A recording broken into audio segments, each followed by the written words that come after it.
കോഴിക്കോട് മൂഴിക്കലിലെ അരും കൊലയിൽ കൂടുതൽ വ്യക്തത വരുത്താൻ പോലീസ്. അദ്നാന്റെ സുഹൃത്തുക്കളെ ഉടൻ ചോദ്യം ചെയ്യും. നസ്രീനെ കൊലപ്പെടുത്താനുള്ള നീക്കം സുഹൃത്തുക്കളുമായി അദ്നാൻ പങ്കുവെച്ചോ എന്നാണ് അന്വേഷിക്കുന്നത്.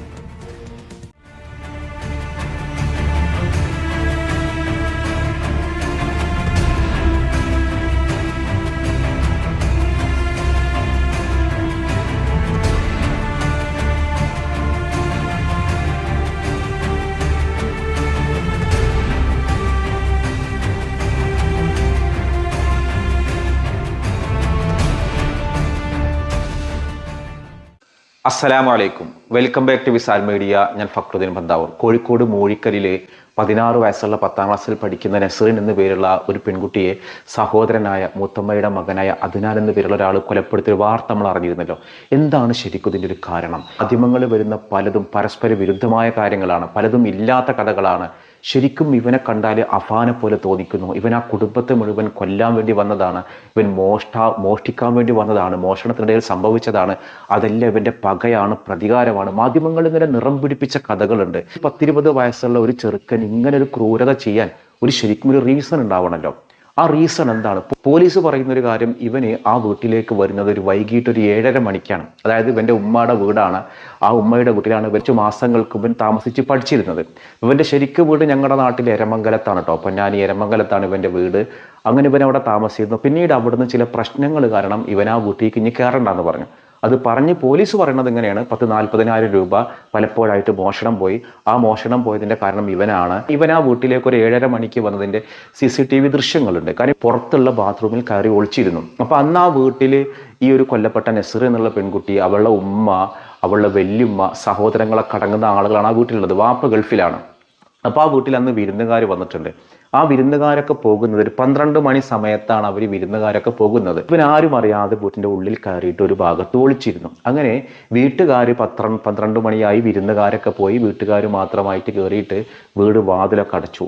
ഒരു മണി സമയത്താണ് നസ്രീൻ ഉറങ്ങാൻ പോകുന്നത്. അപ്പോൾ ഇവന് നേരത്തെ ആ റൂമിൽ കയറിയിട്ട് ലെഗിൻസ് ഉപയോഗിച്ചിട്ടാണ് ഈ പാവൻ നസ്രീൻ എന്ത് ചെയ്തത്, തീർത്ത് കളഞ്ഞത്. അങ്ങനെ മരിച്ചു എന്ന് ഉറപ്പായപ്പോൾ ഇവൻ മറ്റു 2 റൂമിലൊക്കെ കയറി AC ഒക്കെ ഓണാക്കിയിട്ടുണ്ട്.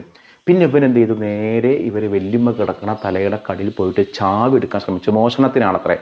അതോടുകൂടിയിട്ട് ഇത് അവരറിഞ്ഞു, ബഹളം വെച്ചേക്ക് ഇവൻ ഓടി റൂമിൽ കയറി. അങ്ങനെ ബന്ധുക്കൾ വന്നു. അങ്ങനെ ഓരോ റൂമും നോക്കുമ്പോൾ ഒരു റൂമിൻ്റെ അടിയിൽ ഒരു കട്ടിലിൽ അടിയിൽ ഇവൻ്റെ കാല് കണ്ടു. കാല് കണ്ടപ്പോൾ വീട്ടുകാർക്ക് മനസ്സിലായി ഇത് ആള് അദ്നാനാണ്. അദ്നാൻ അവരെ അത്രയും പരിചിതനായ ഒരാളാണല്ലോ. അങ്ങനെ ഇവർ റൂം പുറത്തുനിന്ന് അടച്ചു. അപ്പോൾ ഇവനെ ലോക്ക് പിടിച്ച് വലിക്കുന്നുണ്ട്. എല്ലാവരും കൂടി പിടിച്ചിട്ട് താഴത്തുനിന്ന് ചാവി എടുത്തൊന്ന് റൂം പൂട്ടി. കാരണം ആ റൂമിൽ ബാത്റൂം ഒന്നുമില്ല, അങ്ങനെ പുറത്ത് കിടക്കാൻ സാധ്യമില്ല എന്ന് അവർ മനസ്സിലാക്കിയത്. അങ്ങനെ ഇവൻ എന്ത് ചെയ്തു, ഇവർ വേഗത്തിൽ ഈ പെൺകുട്ടി നസ്രീനേറ്റ് മെഡിക്കൽ കോളേജ് ഹോസ്പിറ്റലിൽ കൊണ്ടുപോയി. അങ്ങനെ ആംബുലൻസൊക്കെ വിളിച്ചുകൊണ്ടുപോയി പോലീസിനെ കാര്യം അറിയിച്ചു. പോലീസിനോട് കാര്യങ്ങൾ പറഞ്ഞു. അങ്ങനെ പോലീസുമായിട്ടാണ് പിന്നെ ആ വീട്ടിലേക്ക് വരുന്നത്. വന്ന സമയത്ത് ഇവൻ്റെ റൂം തുറക്കാൻ പറ്റണില്ല. അപ്പോൾ ഇവർ ഉള്ളിൽ നിന്ന് കുറ്റിട്ടിക്കണം. ഇവർ ചാവിട്ട് തുറന്നാലും തുറക്കാൻ കിട്ടണില്ല. അങ്ങനെ ചവിട്ടി തുറന്നു നോക്കുമ്പോൾ കാണുന്നത് ഇവൻ മരിച്ച നിലയിലാണ്. ഇവൻ്റെ വായും മൂക്കും ഒക്കെ എന്ത് ചെയ്തിട്ടുണ്ട്, സെല്ലോ ടാപ്പ് ഇട്ട് ഒട്ടിച്ചിട്ടുണ്ട്. ഇതായിട്ട് ഒട്ടിച്ചിട്ടുണ്ട്. അപ്പോൾ ഇവൻ എങ്ങനെയാണ് മരണപ്പെട്ടത് എന്നുള്ളതാണ്. അതായത് സ്വയം മരിക്കാൻ പോകുന്ന ഒരാൾ സെല്ലോ ടോപ്പൊക്കെ ഇട്ടിട്ട് സ്വയം ശ്വാസം മുട്ടി മരിക്കുമോ? ഇവന് നേരത്തെ ഈ പെൺകുട്ടീനെ കൊന്നപ്പോഴും ഇവൻ എന്ത് ചെയ്തിട്ടുണ്ട്, ഈ അവളുടെ മേത്തും കയ്യും കാലൊക്കെ സെല്ലോ ടോപ്പ് ഇട്ട് ഒട്ടിച്ചിട്ടുണ്ട്. ഇപ്പം ചില ആളുകളുടെ പ്രചരണം ഇവൻ ആരോ കൊലപ്പെടുത്തിയതാണ്. ശാസ്ത്രീയമായിട്ട് നോക്കിക്കഴിഞ്ഞാൽ ഇവൻ ആരും കൊലപ്പെടുത്തിയതല്ല. നല്ല പശയുള്ള വീതിയുള്ള സെല്ലോ ടോപ്പ് ഉണ്ടല്ലോ, അത് കൃത്യമായി ഒട്ടിച്ചു കഴിഞ്ഞാൽ നമുക്ക് ശ്വാസം കിട്ടാതെ പെടയും. നമുക്ക് ശ്വാസം എടുക്കാൻ പറ്റാതെ വെറും സെക്കൻഡുകൾ മാത്രമാണ് നമുക്ക് ജീവിക്കാൻ പറ്റുള്ളൂ. നമുക്ക് എത്ര നന്നായിട്ട് ബ്രീത്തിങ് കപ്പാസിറ്റി ഉള്ള ആളാണെങ്കിലും 3 മിനിറ്റ് വരെ നമുക്ക് നീണ്ടു നിൽക്കാം. അതിലപ്പുറം മനുഷ്യർക്ക് സാധ്യത. പിന്നെ നല്ല രീതിയിൽ ഇത് ഒട്ടിച്ചത് കൊണ്ട് തന്നെ ഇത് എടുക്കാൻ പറ്റാതെ ഇവൻ പെടഞ്ഞു മരിക്കാം. ഇവൻ്റെ മരണത്തിൽ ശരിക്കും ഇതെന്ത് തന്നെയാണ്, ഇവൻ സ്വയം ചെയ്തത് തന്നെയാണ്. അല്ലാതെ ചില മാധ്യമങ്ങളിലൊക്കെ പറഞ്ഞത് പോലെ വേറെ ആരോ ചെയ്തതൊന്നുമല്ല, ഇവൻ തന്നെ ചെയ്തതാണ്. ഇന്നലെ ഇവനെ കബറടക്കി. ഇപ്പം ഇന്നാണ് ഈ നസ്രീനെ ഉപ്പ ഗൾഫിൽ നിന്ന് വന്നാൽ കബറടക്കുക. അപ്പോൾ എന്താണ് ശരിക്കും ഇതിൻ്റെ ഒരു കാരണം?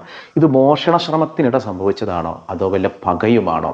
പെൺകുട്ടി 10ാം ക്ലാസ്സിൽ നല്ല പഠിക്കുന്ന കുട്ടിയാണ്. തൻ്റെ പഠനത്തെക്കുറിച്ച് കൃത്യമായിട്ട് ബോധ്യമുള്ള പെൺകുട്ടിയാണ്. അവൾ വേങ്ങരയിലെ ഒരു എൻട്രൻസ് കോച്ചിങ് സെൻറ്ററിൽ അവൾ അഡ്മിഷൻ നേടിയിട്ടുണ്ട്, ഫീസ് അടച്ചിട്ടുണ്ട്. അപ്പോൾ അവിടെ +2 നീറ്റും ഒന്നിച്ച് പഠിക്കാൻ വേണ്ടി എല്ലാം റെഡിയായി ഒരു ഡോക്ടർ ആവണം എന്ന് ആഗ്രഹിച്ചൊരു പെൺകുട്ടിയാണ്. പക്ഷേ ഇവനെ സംബന്ധിച്ചിടത്തോളം ഇവൻ അത്ര പഠിക്കാൻ മിടുക്കനൊന്നുമല്ല. അപ്പൊ ഇതിന്റെ യഥാർത്ഥ കാരണം മോഷണമോ പകയൊന്നും മാത്രമല്ല, നമ്മുടെയൊക്കെ കുടുംബങ്ങളിൽ സാധാരണ സംഭവിക്കാവുന്ന നമ്മൾ നിസ്സാരമായിട്ട് കാണുന്ന ചില കാരണങ്ങൾ കൂടിയുണ്ട് ഇതിന്റെ പിന്നിൽ. കുടുംബങ്ങളിലുള്ള ആളുകൾക്കുണ്ട് പഠിക്കാൻ മിടുക്കരായ ആളുകളൊക്കെ നല്ല കുട്ടികളും പഠിക്കാൻ പറ്റാത്ത ആളുകൾ, പഠിക്കാൻ കഴിയാത്ത ആളുകൾ, അതൊന്നിനും കൊള്ളാത്ത ഒരു കമ്പാരിസൺ ചെയ്യും. ഈ ഒരു താരതമ്യം ചെയ്യുന്നത് പലപ്പോഴും ഈ കുട്ടികളിൽ ഒറ്റപ്പെടലോ പകയോ വിദ്വേഷമോ എല്ലാത്തിൽ നിന്നും ഒരു എസ്കേപ്പിസം ചെയ്യുന്ന ഒരു അവസ്ഥയിലേക്കൊക്കെ മാറാം. അപ്പൊ ഇവനെ സംബന്ധിച്ചിടത്തോളം ഇവൻ പഠിക്കാൻ അത്ര മിടുക്കനല്ല. പിന്നീട് ഇവനെ മർക്കസിലെ ഒരു IIT കൊണ്ടുപോയി ചേർത്തു. പിന്നീട് അതും ഒഴിവാക്കി. ഇവനിപ്പോൾ കോഴിക്കോട് എന്തോ ഒരു ഷോപ്പിൽ നിൽക്കുകയാണ്. അപ്പോൾ 2 ദിവസമായിട്ട് ഇവൻ ആ ഷോപ്പിൽ പോയിട്ടില്ല. അപ്പോൾ ഈ അവിടുന്ന് ചില കാശുകൾ എടുത്തൊരു സംഭവം, ഒരു കൗമാരക്കാർക്ക് ഉണ്ടാകാവുന്ന ഒരു സ്വഭാവ ദൂഷ്യങ്ങളാണ് പല ആൺകുട്ടികളും സ്വന്തം വീട്ടിൽ നിന്നും മറ്റൊക്കെ പലതവണ കാശെടുക്കലുണ്ട്. അപ്പോൾ ഈ രീതിയിലുള്ള സ്വഭാവ ദൂഷ്യങ്ങളും ഇവൻക്കുണ്ട്. അപ്പോൾ എല്ലാ നിലത്തിലും കുറ്റപ്പെടുത്തലും കളിയാക്കലുകളും കമ്പാരിസൊക്കെ ഉണ്ടായപ്പോൾ ഇവന്റെ ഉള്ളിൽ വല്ലാത്ത രീതിയിൽ പക വളർന്നു. നമ്മുടെയൊക്കെ കുടുംബങ്ങളിൽ അങ്ങനെ കാണാം. ചില കുട്ടികൾ സ്വന്തം കുട്ടികളുടെ ഏട്ടനും അനിയനും, മൂത്ത കുട്ടി നല്ല പഠിക്കുന്ന കുട്ടിയാവോ, അപ്പൊ ഇളയ കുട്ടിയെ കണ്ടില്ലേ, ജോനെ കണ്ടു പഠിക്കണില്ല, എന്നെ കൊണ്ട് എന്തിനു കൊള്ളാം, ആ കുട്ടി കണ്ടില്ല. അപ്പോൾ ഇത് സംഭവിക്കുക എന്താണ്, നമ്മളിത് പറഞ്ഞിട്ട് പോകും. ഈ അനിയനായ കുട്ടിക്ക് മൂത്ത ആളോട് ഭയങ്കര പകയും വിരോധവും വിദ്വേഷമായിട്ട് വരിക. കാരണം അവൻ കാരണമാണ് എനിക്ക് ചീത്ത കേൾക്കുന്നത്. നമ്മൾ ഒരു കാരണവശാലും മക്കളുടെ കഴിവിൽ നമ്മൾ എന്ത് ചെയ്യരുത്, കമ്പാരിസം ചെയ്യരുത്. അതിൽ മികവില്ലാത്ത കുട്ടികൾ മോശക്കാരാണെന്ന് ആരാ പറഞ്ഞത്? അവർ മോശക്കാരൊന്നുമല്ല. പിന്നെ മോഷണം പോലെയുള്ള സ്വഭാവ വൈകല്യങ്ങൾ അത് നമുക്ക് കൗൺസിലിങ്ങിലൂടെയും മറ്റു രീതിയിലൊക്കെ മാറ്റിയെടുക്കാവുന്ന കാര്യങ്ങളാണ്. പക്ഷേ ഈ പഠന വൈകല്യങ്ങൾ മൂലമാണ് പല ആളുകൾക്ക് പഠിക്കാൻ പറ്റാത്തത്. ആ പഠിക്കാൻ പറ്റാത്തത് കൊണ്ട് ഒരു മണ്ടന്മാരാണോ? അങ്ങനെയാണെങ്കിൽ ലോകത്തെ പല സയന്റിസ്റ്റുകളും പഠനത്തിൽ പിന്നോക്കമുള്ള ആളുകളായിരുന്നു. പല ബിസിനസ്സുകാരും പഠനത്തിൽ പിന്നോക്കക്കാരായിരുന്നു.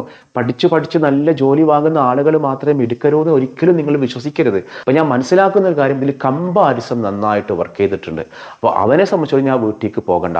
അവൻ തോന്നിയിട്ടുണ്ട് നല്ല പഠിക്കണോ, അങ്ങനെയാണ് ഇങ്ങനെയാണ്. അപ്പൊ ആ ഉള്ളിലൊരു വിരോധം, ആ വിരോധം തീർക്കാനാണ് അവൻ വന്നത്. അവന്റെ നാടിനടുത്ത് ഇതുപോലത്തെ ഒരു സംഭവം ഉണ്ടായി. അതായത് അവിടെ 2 പെൺകുട്ടികളാണ്. ആ 2 പെൺകുട്ടികൾ എന്താണ്, ഒന്ന് ഇതേപോലെ തന്നെ എളാപ്പാടി മൂത്തമ്മാടി മക്കള്. ഇവർ സ്വന്തം മാതാവിന്റെ വീട്ടിലേക്ക് പോയാൽ അവിടെയുള്ള അമ്മ എന്ത് ചെയ്യലുണ്ട്, എപ്പോഴും എന്തെങ്കിലും പറഞ്ഞിട്ട് ഈ ഉമ്മയുടെ സഹോദര കുട്ടിനെ ഇങ്ങനെ കളിയാക്കും. കണ്ടിലേക്ക് മറ്റോളെ കണ്ടു പഠിക്കുക, അവൾക്ക് LSS കിട്ടി, USS കിട്ടി, നിനക്ക് എന്ത് കിട്ടി, ഇങ്ങനെ എപ്പോഴും ഈ പഠനത്തെ ചൊല്ലിയിട്ട് ഇങ്ങനെ കിടന്ന് താരതമ്യം ചെയ്തിട്ട് ഇവൾക്ക് തോന്നാണ് ഇതെന്തെല്ലാം ഇവള് കാരണമാണ് എന്നെ എല്ലാവരും ചീത്ത പറയണത്, ഉമ്മയുടെ വീട്ടിലേക്ക് വന്നാൽ എന്നെ ചീത്ത പറയുന്നത് എന്നൊരു തോന്നൽ ഈ കുട്ടിയിലുണ്ടാക്കി. അങ്ങനെ വീട്ടിൽ അടക്ക ഇടുന്നൊരു സമയം, ഞങ്ങളുടെ നാട്ടിൽ അടക്കുണ്ട്. അടക്ക ഇടാൻ വേണ്ടി ആൾ വന്നു. വീട്ടുകാരൊക്കെ അടക്ക പെറുക്കാൻ വേണ്ടിയിട്ട് പോയ സമയത്ത് ഈ മൂത്ത കുട്ടിനെ ഇളയ കുട്ടി എന്ത് ചെയ്തു, കഴുത്ത് ഞെരിച്ചിട്ട് കൊലപ്പെടുത്തി. ഈ കൊലപ്പെടുത്തിയൊരു വാർത്ത കുറച്ച് വർഷങ്ങൾക്ക് മുൻപാണ് സംഭവം. അപ്പോൾ ഇതിൻ്റെ യഥാർത്ഥ റീസൺ എന്തായിരുന്നു? ഈ കമ്പാരിസമായിരുന്നു. എന്തിനാണ് പ്രായപൂർത്തിയാവാത്ത ആ കുട്ടി സ്വന്തം സഹോദരിയെ ഇങ്ങനെ ചെയ്തത്? 2 പെൺകുട്ടികളാണെന്നുള്ളതാണ് കൗതുകരം. 2 പെൺകുട്ടികളായിരുന്നു. നമ്മൾ ഒരു കാരണവശാലും അപ്പുറത്തോനെ നോക്കി ഇപ്പുറത്തോനെ നോക്കിയിട്ട് മക്കളെ താരതമ്യം ചെയ്യരുത്. ഇപ്പം ഞാനിത് പറയുമ്പോൾ ഒരു പക്ഷേ നിങ്ങൾക്ക് ഇതിനോട് യോജിക്കാൻ പറ്റിക്കൊള്ളാം. അത്ര വലിയ ഗൗരവമുള്ള കേസാണ്. നിങ്ങൾ ഒരാളെ കളിയാക്കി, ഒരാളെ അടിച്ചോക്ക്, ആ അടിച്ച അടിമ അവസാനിക്കുന്നത്. പക്ഷെ കളിയാക്കി കഴിഞ്ഞാൽ ഒരാൾ നിങ്ങളുടെ മുഖത്ത് നോക്കിയിട്ട് ഒന്നിനും കൊള്ളാത്തവരാണ്, കറുത്തവരാണ്, തടിച്ചവരാണ്, തടിച്ചിയാണ്, ഈ വാക്ക് കൊണ്ടുള്ള ഒരു മുറിവ്, വല്ലാത്ത മുറിവ്, അത് മനസ്സിന്റെ ഉള്ളിലാണ്, ഹൃദയത്തിലാണ്. ബാക്കിയുള്ളത് പുറമേയുള്ള വേദന ഉണ്ടാവുള്ളൂ. അപ്പോൾ ഇതൊരു വലിയ പകയായിട്ട് മാറും. അങ്ങനെ ഒരു പക്ഷേ പകയായിട്ട് മാറിയിട്ടാവാം ഈ അദ്നാൻ എന്നുള്ള ചെറുക്കൻ 20 വയസ്സുകാരൻ ഈ ക്രൂരത ചെയ്തത്. എന്നിട്ട് എന്ത് നേട്ടാ പൊന്നു മോനെ നീ നേടിയത്? നമ്മുടെ മക്കളെ വളർത്തുമ്പോൾ ഒരു തരത്തിലും നമ്മൾ ചെയ്യാത്തൊരു കാര്യമാണ് കുറ്റപ്പെടുത്തരുത്. മക്കളെ നമ്മൾ കുറ്റപ്പെടുത്താൻ പാടില്ല. മക്കളെ കളിയാക്കാൻ ചെയ്യരുത്. പഠന വൈകല്യത്തെക്കുറിച്ച് കളിയാക്കരുത്.